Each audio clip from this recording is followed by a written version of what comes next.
Hi, Father Phil here. Today we're going to talk about how to master the organ so that we can create a nice background track for creating a virtual choir. So let's get started.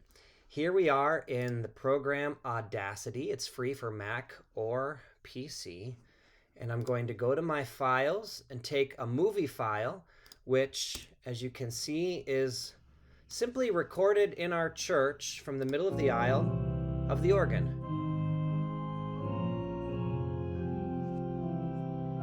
All right, so we're going to drag that into Audacity. And here we go. You can see the quiet at the beginning, the quiet at the end. It's pulled the sound. First thing we're going to do is get rid of the background noise. You hear it? Maybe you can hear it, maybe you can't, but look up here. You can see there's just background noise in the silence. So we're going to grab a part that should be quiet, Effect, Noise Reduction, Get Noise Profile, then highlight the whole thing, Effect. It will usually be here, what you just did, but we can go find it again. Noise reduction will be the same. And OK to apply. Notice these settings. All right. Now I'm going to grab the beginning here and hit delete on my keyboard to take it so that it's tight there. And back here, I'm going to highlight it all, and I want to make it quiet.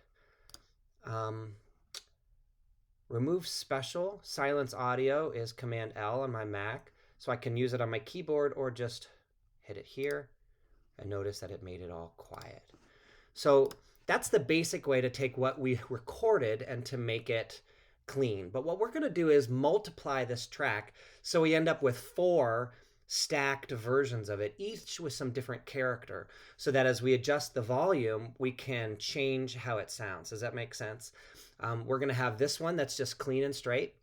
We'll make a second one that has a lot of ambiance, a sort of a big stereo sound. Then we'll make a third one that's heavy on bass and a fourth one that's heavy on treble. And then we can change the volumes to say how much ambiance do we want? How do we want to push the bass up a little? Do we want to add a little bit of treble? That sort of thing. So let's get started with multiplying this out. Before we go any further, I'm going to hit Effect Normalize. And that's just going to take the volume of this and just increase it to a basic standard. Not sure what happened there. Normalize. OK, there we go. All right. So let's do copy. And then track, add new stereo track. And then here, I'm going to hit Command V. Wow, we can do it up here. Same as paste. And there we go. We just added it in. Now, what I want to do to make that big sound is 3 things. I'm going to add delay. I'm going to add reverb. And I'm going to use a plugin that I added to this, which is made for Audacity, which is called Pseudo Stereo. Because this, as you can see, was recorded just in mono. It's just one track. This is a stereo track. You got the left here and the right, but this is our original, and it was only recorded in mono. So Pseudo Stereo will take this double mono track and give each one a little bit of variation so it actually sounds more like true stereo. So those 3 things, reverb, delay, and Pseudo Stereo. Now I've got all of this put into a macro, and the macro I call it is double organ. And so we've got reverb, delay, pseudo stereo, then it normalizes again.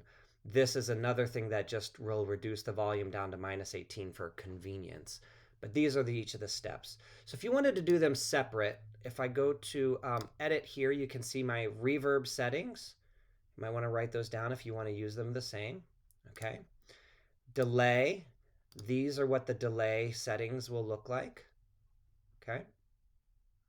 You might want to take a screenshot or something. And then pseudo stereo, this is what pseudo stereo will look like. And then normalize is standard.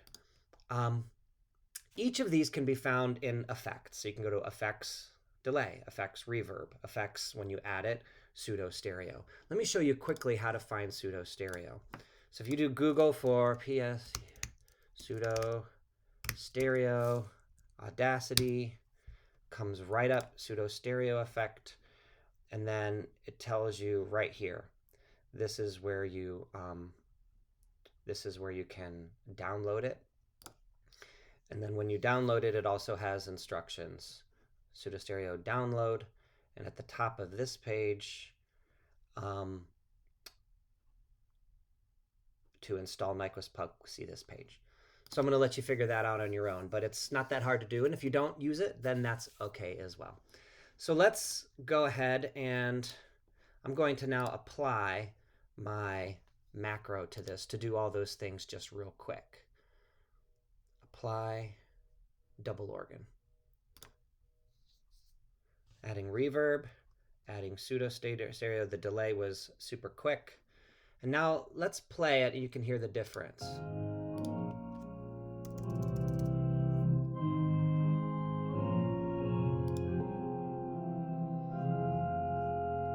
It's depending on how well this is recording,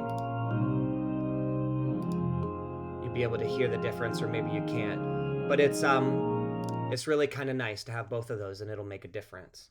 Now, for my two other tracks, the bass and the treble, I'm going to copy the, I'm going to do Command D. I think also up here, Edit, Duplicate, Command D.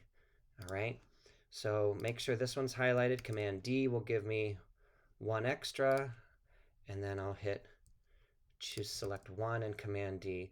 So I've taken that one that has the reverb. Let's see, view, track size, fit to height. This will let us see it better. Here's our 4. There's the original. This one has the delay, reverbs, pseudo stereo, normalize, and this is a copy of that one, and this is also a copy of that one. So this third one, I'm now going to go to Effect, Graphical EQ, and I just created a preset that's pretty heavy on the bass. It drops off around 100 or 80 and makes it smaller there. So I'm going to apply that. And when it touches the edges, like it does here and some of these other places, it's just better to hit normalize because I think it could clip it when you export it out. So that's just always going to keep it so there's a nice space. Now for this last one, I'm going to do Effect, Harmonic Enhancer, which really grabs the highs. Okay, Harmonic Enhancer, notice my settings here. Okay. Yeah. And then I'm going to normalize that as well. All right, so now we've got all 4, and let's listen to see if we can tell a difference. I'm going to highlight a section here, and on my Mac keyboard, I'm going to do Shift Spacebar, which will make it repeat. It'll play over and over. So this is solo, only the regular.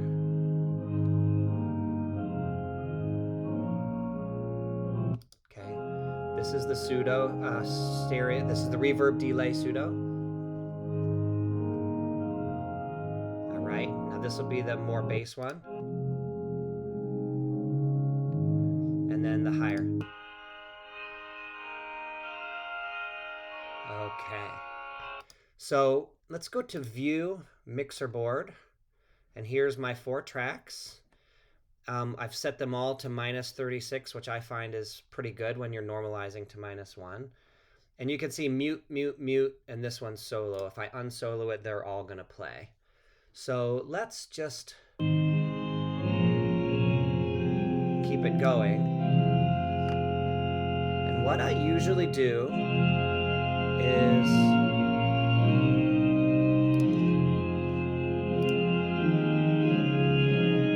the bass one would turn down some, the treble one down, the big one up a bit, and then this one right about there.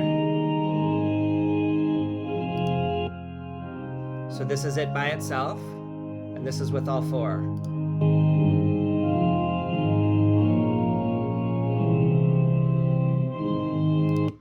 Now granted, louder just usually registers better, so that is part of the effect there. It'd be nice if we could have the single one and all 4 being precisely equal. But it really does add a nice depth to it. And again, this is something you can do or not do. I do it every single time because I do find it to give me the flexibility that I need to use with this program. You can't just easily add bass or reduce bass using this, but by creating the 4 tracks, you can do that. So I'm going to stop it here and then make a second video that will show me bringing in my voices and show you what I do with the voices. But hopefully this is a helpful getting started video, kind of an advanced video on what you could do to make your organ sound a little bit more vibrant, even if it's recorded from your phone, so that it can sound especially nice for your virtual choirs. Thanks. Come back for the second part.